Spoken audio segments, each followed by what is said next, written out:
In comments you submitted to the Bureau of Industry and Security in April about semiconductor supply chains and security, you noted, quote, many parts of the semiconductor supply chain are highly consolidated, often in a single or small number of suppliers or countries. How do American suppliers fit into that statement, and who are they, and how is this industry organized? So the United States is really strong across almost all parts of the supply chain. So in chip design, for example, we're very strong. We have companies like NVIDIA, as well as Intel does its own in-house design, and a range of other design companies that are very strong. We also have very impressive EDA software companies like Synopsys and Cadence, and these companies supply the software that chip designers then use to manufacture to develop designs for chips. And then we're also really good in core IP, which is also needed for design. And on the tool side, we're also, again, same story. We're very strong.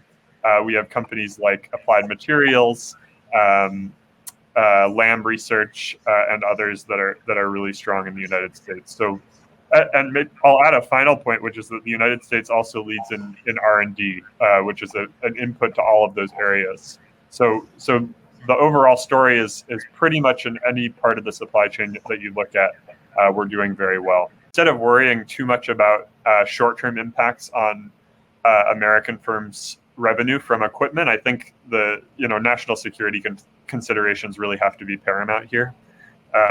So if we're thinking about whether to impose export controls, for example, the thing I mainly want to know is whether those controls are going to benefit or harm U.S. national security in the long run. I think ultimately the objective has to be to sustain U.S. strengths in the long term, and the best way to do that typically is going to be to impose export controls in a multilateral manner. The White House published a supply chain report in June and cited your organization, CSET, the Center for Security and Emerging Technologies, multiple times. For example, on page 50, there's a table depicting semiconductor manufacturing equipment, or SME, by market share. And it shows the U.S. as the global leader in several categories, including SME overall.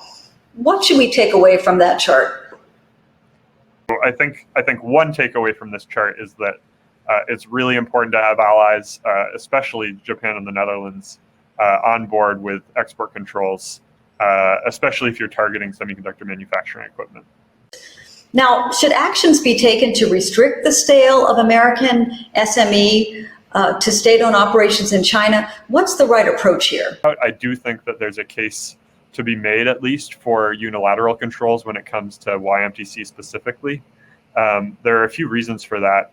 The first one I would say is YMTC does actually rely on tools that only the United States can make. So we don't actually need, in this particular case, multilateral controls, because, for example, there are certain specialized etch tools that are required for making 3D NAND, which are only made by Lam Research, which is an American company.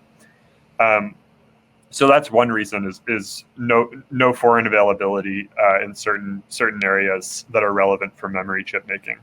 The second point is that there are plenty of military uses for memory chips, of course, and YMTC does have strong ties with the Chinese military.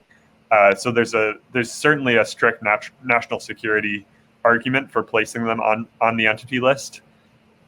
And then finally, I would also worry a little bit in the long term that the CCP's heavy subsidies for YMTC could actually cut memory chip makers out of the NAND flash market, and that could actually have ecosystem-wide effects, not only on the flash market itself.